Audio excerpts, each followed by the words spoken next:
لله رب العالمين والصلاة والسلام على نبينا وسيدنا المصطفى محمد وعلى آله وأصحابه أجمعين. أما بعد رب اشرح لي صدري ويسر لي أمري واحلل عقدة من لساني يفقهوا قولي.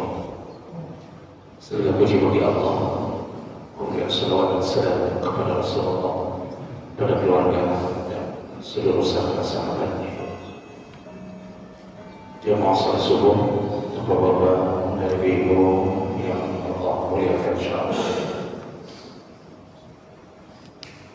Kita akan lanjutkan pembahasan tentang amalan-amalan yang ringan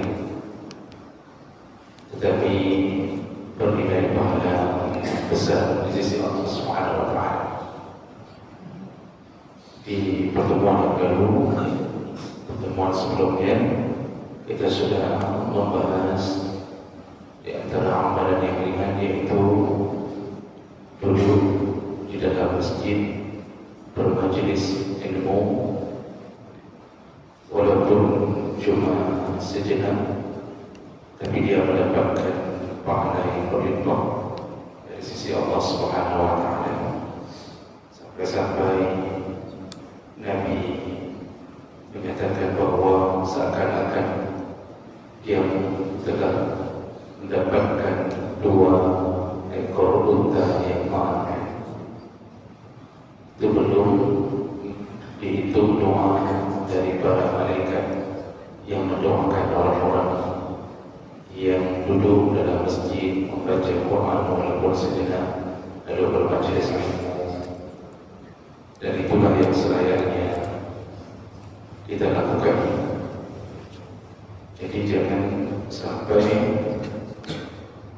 merasa juga menjadi sebuah larangan kita kalau seandainya tidak keluar dari masjid. Jadi duduk baca Quran bermajelis ilmu itu baik. Tapi kalau terus-terusan di dalam masjid juga ditegur oleh Nabi SAW. Karena kita punya kewajiban itu di luar masjid mencari nafkah, bermuamalah dengan sesama manusia. Baik, kita lanjutkan. Berikutnya amalan yang ringan namun Allah beri pahala yang besar, yaitu orang-orang yang mengumandangkan azan. Ya jemaah kepada Allah Subhanahu wa taala.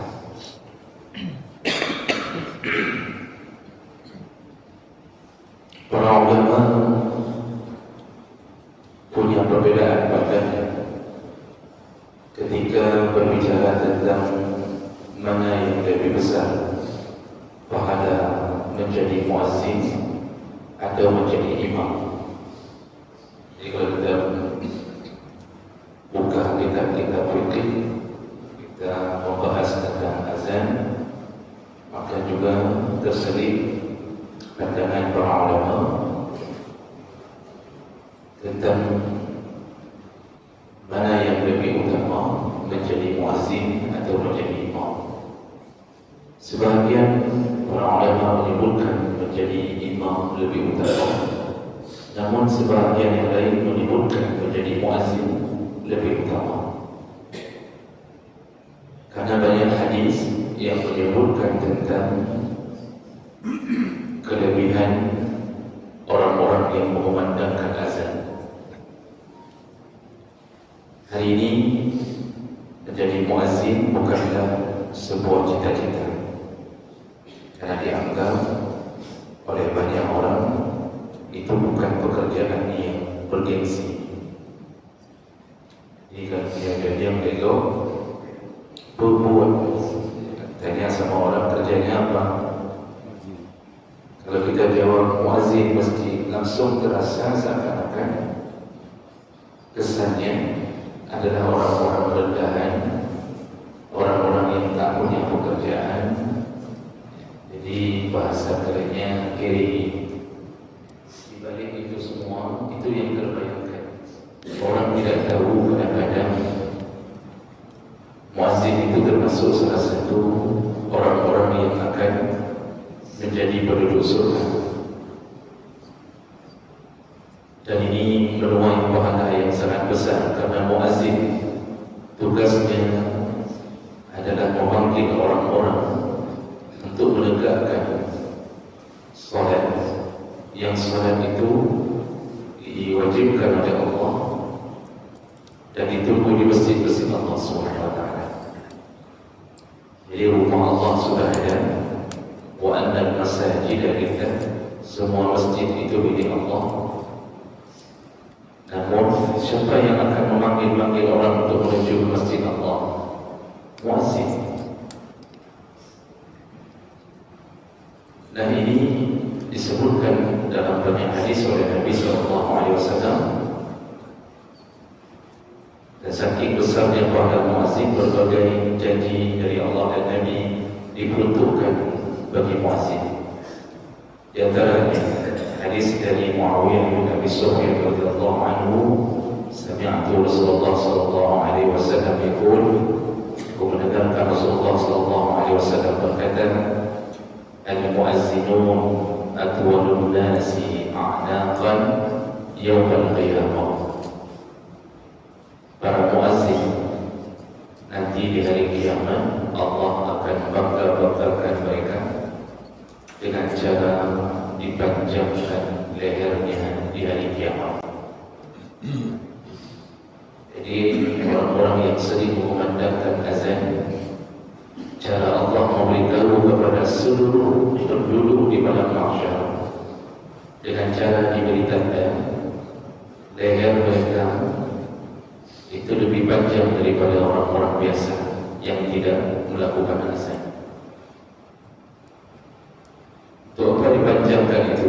Allah ingin memberitahu kepada penduduk di padang mahsyar, lihatlah, inilah orang-orang yang dulu memanggil-manggil dan menyeru-nyeru agar orang-orang datang ke rumah-rumahmu menegakkan salat. Nah, ini perkara yang kadang-kadang orang tidak menyadarinya. Najawahum Allah Subhanahu wa ta'ala. Sama seperti Nabi sallallahu alaihi wasallam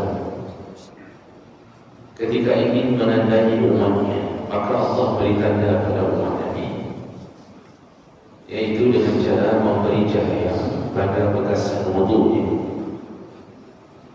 Ketika sahabat bertanya kepada Rasulullah, ya Rasulullah, nanti di hari kebangkitan di padang mahsyar, bagaimana engkau bisa menandai umatmu ya Rasulullah? Kalau kami, sahabat-sahabatmu, tentu tertandai karena Nabi melihat wajah bergaul. Sedangkan umat Nabi yang di akhir zaman, yang lahir setelah wafatnya Nabi, bagaimana engkau mengenalinya ya Rasulullah? Jadi bagaimana Nabi mengenali kita nanti? Apa jawaban Nabi? Kalau engkau mempunyai kuda yang berwarna hitam, lalu kudamu ada belang-belang putihnya, lalu dikumpulkan dengan semua kuda-kuda hitam yang lain, bisakah engkau tandai kudamu? Sahabat menjawab, tentu ya Rasulullah, kuda kita berarti adalah yang punya belang-belang putih. Begitulah kata Nabi, aku menandai umatku nanti di padang mahsyar mengeluarkan cahaya yang terang benderang dari bekasan wudunya. Jadi kita ini yang ahli salat, yang ahli wudu, dari anggota wudu mengeluarkan cahaya. Dari situ Nabi tahu ini umatnya, walaupun Nabi tak pernah melihatnya. Itu contoh. Begitulah Allah juga ingin memberitahu kepada semua orang di waktu itu, illa muazzinku, yang memanggil-manggil orang untuk menegakkan ibadah kepada aku. Jadi kelebihan yang pertama dari orang-orang yang melakukan amalan ringan ini adalah dibangga-banggakan oleh Allah SWT. Tapi ada juga muazzin setelah memandangkan azan lalu dia pergi tak salat, itu muazzin dipaktiamkan lehernya di neraka. Biasanya di pelosok-pelosok kampung ada gerbang, jauh tugas cuma azan, habis itu dia pulang tak salat. Ini seperti pekerjaan anak-anak yang datang ke masjid azan lalu dia pulang. Ini sebenarnya termasuk salah satu kemungkaran, dan ini betul-betul sesuai dengan ayat Allah, atamuruna an-nasa bil birri wa tansawna anfusakum. Engkau menyuruh orang, memanggil orang untuk melakukan kebaikan, tapi engkau sendiri melupakannya. Baik, ini yang pertama dibangga-banggakan Allah. Dalam hadis yang lain dari Abu Sa'id Al-Khudri radhiyallahu anhu, beliau berkata kepada Abdullah bin Abdul Rahman, "Inni araka tuhibbul ghanam wal badin." Dia kata Abu Sa'id Al-Khudri, Abu Sa'id Al-Khudri salah seorang sahabat Nabi yang banyak meriwayatkan hadis dari Nabi.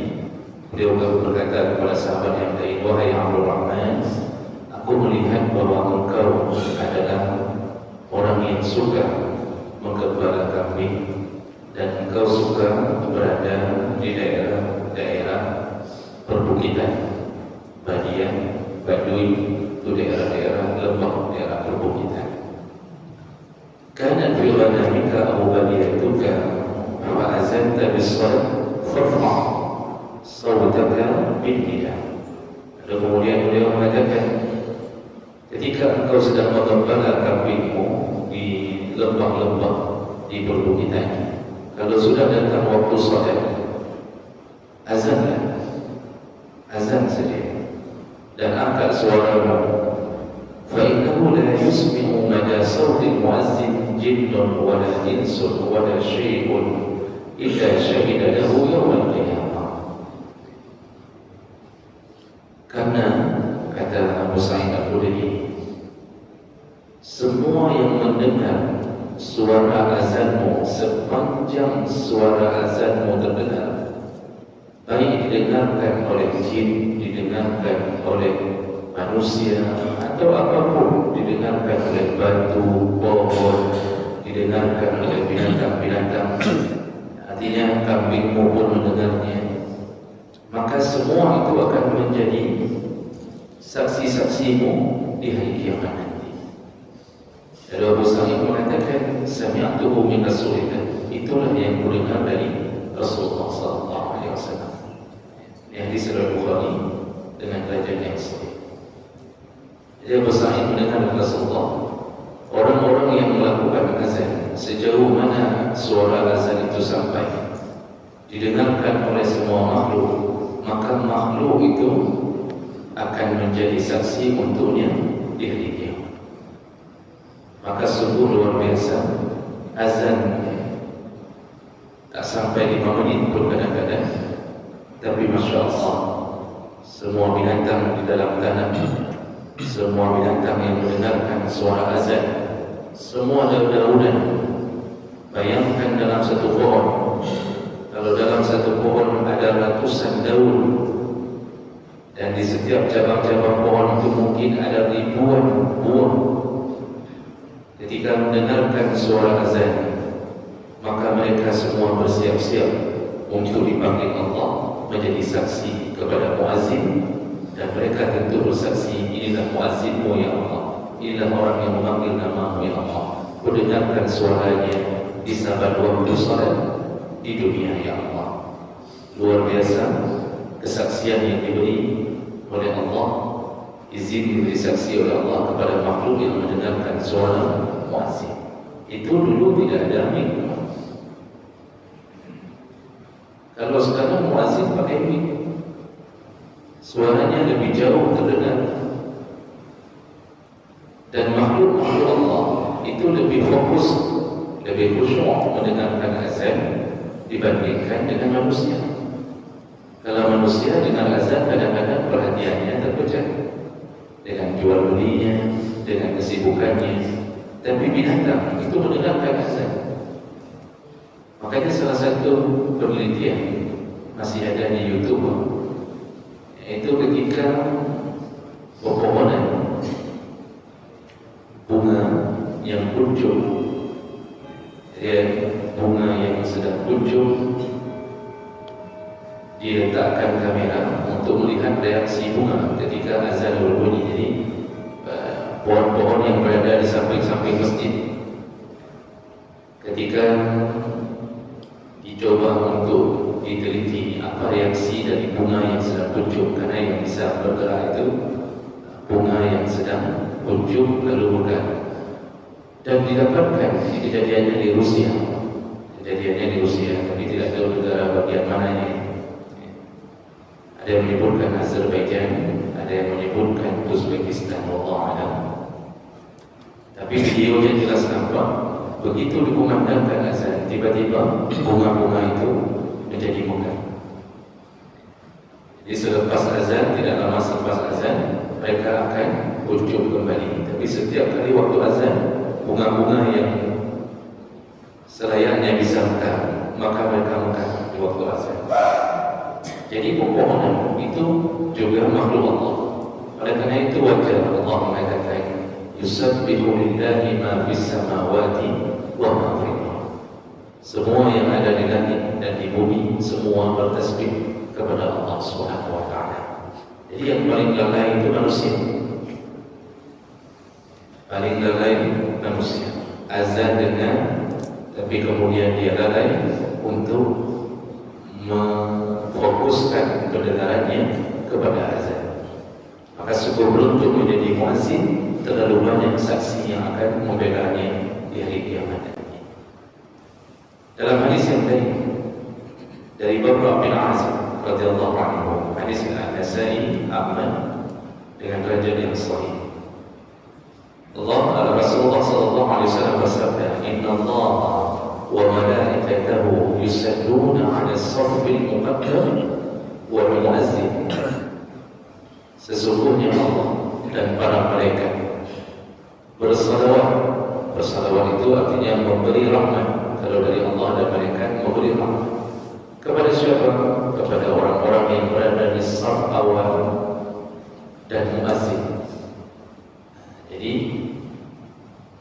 orang-orang yang berada di saf pertama dan orang-orang yang menjadi muazzin menjadi salah satu perhatian Allah. Diberi rahmat, diberi kasih sayang, dan bukan itu saja, yaghfiru lahu bimahdi sawtihi, dan Allah ampunkan dosa-dosa si muazzin sepanjang suaranya yang terdengar. Wa yusaddiquhu man sami'ahu min ghadabin wa yabisin wa lahu mislu ajrin man sadda ma'ahu. Dan dia nanti juga akan dipersaksikan oleh seluruh makhluk Allah, baik yang kering maupun yang basah. Itu sudah disebutkan tadi oleh Nabi. Dan ditambah lagi oleh Rasulullah yang lebih dahsyat lagi pahala muazzin, wa lahu mislu ajrin man sadda ma'ahu, dan dia dapat pahala sejumlah orang-orang yang salat bersamanya.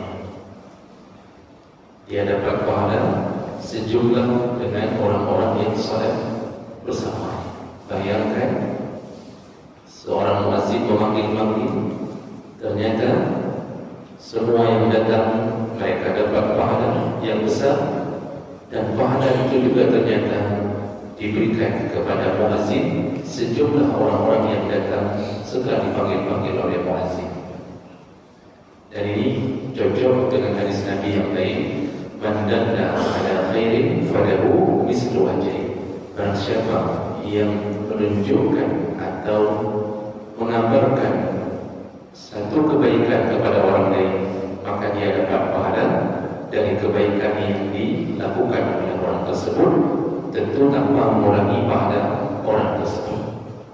Jadi kalau muazzin memanggil yang datang satu masjid ada 100 orang, maka setiap waktu si muazzin bukan hanya dapat pahala salatnya sendiri, tapi juga digabung dengan pahala salat orang yang dipanggil-panggilnya. Nah, ini dahsyat sekali pahala menjadi muazzin.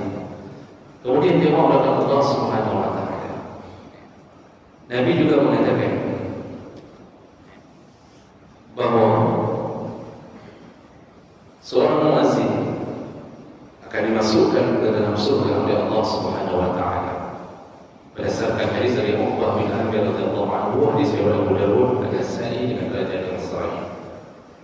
Uqbah bin Amir mengatakan bahawa dia mendengar dari Rasulullah sallallahu alaihi wasallam bersabda, "Ya'jabu rabbukum min ra'i ghanam fi ra'si syadiyatin bi jabal." Sungguh Allah kagum, Allah takjub kepada siapa? Yaitu seorang penggembala kambing yang berada di atas puncak bukit. Lalu kemudian yu'azzin bis salat. Ketika datang waktu salat, dia melakukan azan di tempat dia mengembala kambing tersebut. Wa yusalli, lalu dia salat. Fayaqul Allah azza wa jalla, lalu Allah berkata kepada seluruh malaikatnya, "Unzuru ila 'abdi hadza." Lihatlah wahai malaikat-malaikatku, lihat kepada hamba-Ku ini. Yu'azzin, dia mengumandangkan panggilan azan. Wa yuqimus salat, lalu dia mendirikan salat. Yakhafu minni, hanya karena takutnya kepada aku. Jadi dia takut kalau melewati waktu salat, maka segera dia mengumandangkan azan dan lalu mendirikan salat. Faqad ghafartu li 'abdi wa adkhaltuhu al-jannah. Maka ku ampunkan dosa-dosa muazzin tersebut yang salat tadi, lalu kemudian ku masukkan dia ke dalam surga-Ku. Begitu kata Allah Subhanahu wa taala melalui lisan Nabi-Nya Muhammad sallallahu alaihi wasallam. Dan jemaah Allah, dari semua yang telah kita sebutkan tadi, maka sungguh mulia orang-orang yang menjadi muazzin. Namun tentu tidak semua kita kadang-kadang mampu melakukannya, karena Allah memberi kelebihan di antara satu dengan yang lain. Ada yang diberikan kelebihan suara oleh Allah, bagus sekali kalau azan, karena yang diutamakan. Jadi kalau kita baca bab fikih tentang azan, yang diutamakan muazzin itu yang suaranya lantang, kemudian bagus suaranya. Nanti bagus suara, dia bisa menyentuh orang untuk mendatangi tempat suara tadi. Jadi kadang-kadang Allah tak beri semua itu kepada kita. Di antara kita kadang-kadang begitu kita azan runtuh masjid. Sekali azan Allahu Akbar, satu dia masjid itu gogo. Saya kira gogo.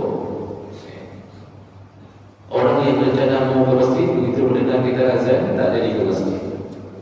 Bisa jadi begitu karena Allah tak beri kelebihan itu. Namun walaupun begitu, tentu kita yang cemburu kepada muazzin, mau kita minta sama panitia masjid pun tak bisa. Bisa kita minta kami hidup 3 bulan. Tentu panitia akan tahu baik. Jangan. Muazzin sudah ada jadwalnya, sudah ada petugasnya, dan itu pilihan. Artinya orang-orang yang memang mampu melakukannya. Maka kita yang tak diberi kelebihan itu, kan kita ingin masuk surga, kita cemburu dengan keadaan muazzin. Apa yang bisa kita lakukan, Bapak Ibu yang Allah muliakan? Ada caranya menyaingi muazzin, yaitu pertama, dengarkan azan. Yang kedua, sahurlah setiap kalimat-kalimat dalam azan. Jadi ketika Allahu Akbar, sahur Allahu Akbar. Hayya 'alas shalah, sahur seperti yang diajarkan. Waktu disebutkan as-salatu khairum minan naum, jawab dengan apa yang diajarkan oleh Nabi sallallahu alaihi wasallam. Sadaqta wa barakta wa ana 'ala zalika minasyahidin. Setiap kalimat dengan sahur. Yang ketiga, setelah azan bersalawatlah kepada Nabi. Atau boleh dibalik dulu, karena ada beberapa versi. Yang ketiga, boleh setelah azan baca dulu doa wasilah. Allahumma rabb hadhihi da'wati tammah was-salati al-qa'imah, dan seterusnya. Yang keempat, bersalawatlah kepada Nabi. Jadi salawat ini pribadi-pribadi, bukan dikumandangkan di mik sampai menjelang qamar. Karena ada salah satu kesalahpahaman dari muazzin, terutama di masa-masa lembut. Habis azan, dia selalu bersalawat. Salawatnya tak habis-habis. Dimik salawat dengan berbagai macam versi salawatnya. Bahkan ada yang sudah berqasidah, ada yang bernasyid, menunggu qamat. Padahal di antara azan dan iqamah disuruh salat. Salawat itu cukup sekali diucapkan masing-masing. Jadi bersalawatlah kepada Nabi. Kemudian yang terakhir ucapkan lagi doa, raditu billahi rabban wa bil islami dinan wa bi Muhammadin nabiyya wa rasulah. 5 perkara ini kita lakukan, seimbanglah pahala kita dengan pahala muazzin. Cuma orang tak banyak melakukannya. Jadi waktu azan apa tak sahur itu kalimat-kalimatnya. Lalu kemudian habis azan, kadang-kadang cuma baca Allahumma rabb hadhihi da'wati tammah, tak bersalawat, tak baca raditu billahi rabban. Padahal itu semua 5 pekerjaan itu memang Nabi yang suruh setelah azan. Dari mulai azan sampai habis azan itu Nabi yang lakukan. Nah, itu makanya dibiasakan melakukan 5 hal agar kita pun dimuliakan Allah seperti Allah memuliakan muazzin. Lalu kemudian yang terakhir jawaban Allah Subhanahu wa taala.